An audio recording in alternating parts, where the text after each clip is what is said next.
Hi friends, আমি সুদীপা ঘোষ আর তোমাদের সবাইকে সুদীপা ঘোষ ক্রিয়েশন চ্যানেলে স্বাগত জানাই। আজকে আমরা যেটা জানবো সেটা হচ্ছে ট্রান্সফরমেশন অফ সেন্টেন্স। তো চলো আমি চটপট কয়েকটা সেন্টেন্স লিখে নিই। দেখো, আমি কয়েকটা সেন্টেন্স লিখে নিয়েছি। এবার কিভাবে ট্রান্সফর্ম করব অ্যাফার্মেটিভ থেকে নেগেটিভ এবং অ্যাফার্মেটিভ থেকে ইন্টারোগেটিভ। হ্যাঁ, তো চলো দেখো, প্রথমে আছে হি ইটস রাইস। প্রথমে আছে হি ইটস রাইস। এটাকে নেগেটিভ কিভাবে করব? এটাকে নেগেটিভ করতে গেলে কি করতে হবে? দেখো, ইটস আছে, তাই তো? আর দেখো এখানে কোনো বি ভার্ব নেই, সেহেতু আমাকে ডু ভার্বের সাহায্য নিতে হবে। তাহলে কি লিখবো? He does not eat rice, তাই তো? দেখো, এখানে ইটস আছে বলে ডাজ হলো, আর যেহেতু এখানে ডাজ বসিয়ে দিয়েছি সেহেতু এখানে আর ইটস হলো না, ইট হলো। এবার এটাকে ইন্টারোগেটিভ কিভাবে করব? ইন্টারোগেটিভ করতে গেলে কি করতে হবে? ডাজটা আগে চলে আসবে, তারপর ডাজ হি ইট রাইস। আর কিন্তু ইটস হলো না, যেহেতু এখানে ডাজ হয়ে গিয়েছে। তারপরে সেন্টেন্সটা দেখো, আই ইট রাইস। এখানেও কি দেখো, মেন ভার্ব আছে কিন্তু কোনো বি ভার্ব নেই, তার জন্য কি হবে? I do not eat rice. নেগেটিভে কি হবে? না, I do not eat rice. কিন্তু এটাকে যখন আমি ইন্টারোগেটিভ করবো তখন কি হয়ে যাবে? না, ডুটা আগে চলে আসবে, ডু ভার্বটা আগে চলে আসবে। ডু আই ইট রাইস, তারপর কি হবে? না, নোট অফ ইন্টারোগেশন। তারপর কি আছে? You ate rice. এট তার মানে কি? এটা পাস্ট ফর্মে আছে। ইট এট ইটেন, তো এট পাস্ট ফর্মে আছে, তাহলে এটা ডু আর হবে না, কি হয়ে যাবে? ডিড। ডিড ইউ কি হবে?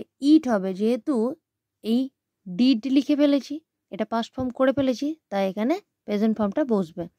Did you eat rice? ও, এটা ইন্টারোগেটিভ করে ফেললাম। এটা হয়ে যাবে you did not eat rice. হ্যাঁ, নেগেটিভটা you did not eat rice, এবং ইন্টারোগেটিভটা কি হয়ে যাবে? ডিড ইউ ইট রাইস, এবং নোট অফ ইন্টারোগেশন দেব। তারপরে দেখো, একটা স্যাল দিয়ে উদাহরণ দিয়েছি আমি। এটা কি হয়ে যাবে?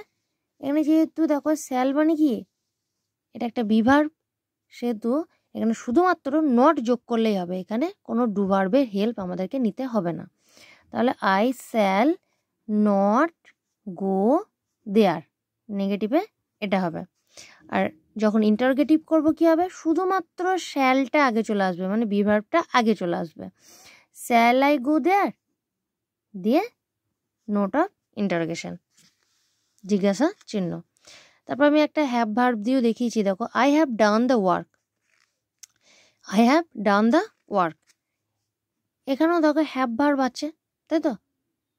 তাহলে কি হবে? শুধুমাত্র আমি নট যোগ করব, শুধুমাত্র not. I have not done the work. I have not done the work, এটা হবে নেগেটিভ। আর ইন্টারোগেটিভ কি হবে? হ্যাভটা শুধুমাত্র আগে চলে আসবে। Have I done the work. Have I done the work দিয়ে কি হবে? Note of interrogation. একটা দেখো, আমি কন্টিনিউয়াস টেন্স দিয়েও উদাহরণ দিয়েছি। I am going to school. এরকম তাহলে কি হবে? দেখো, এখানে বি ভার্ব আছে অ্যাম, তার জন্য কি হয়ে যাবে? শুধুমাত্র একটা নট যোগ করে দেবো। I am not going to school, এটা হয়ে গেল নেগেটিভ সেন্টেন্স। আর এটাকে যখন আমি তোমার ইন্টারোগেটিভ করব তখন কি হয়ে যাবে? শুধুমাত্র বি ভার্বটা অ্যামটা আগে চলে এলো।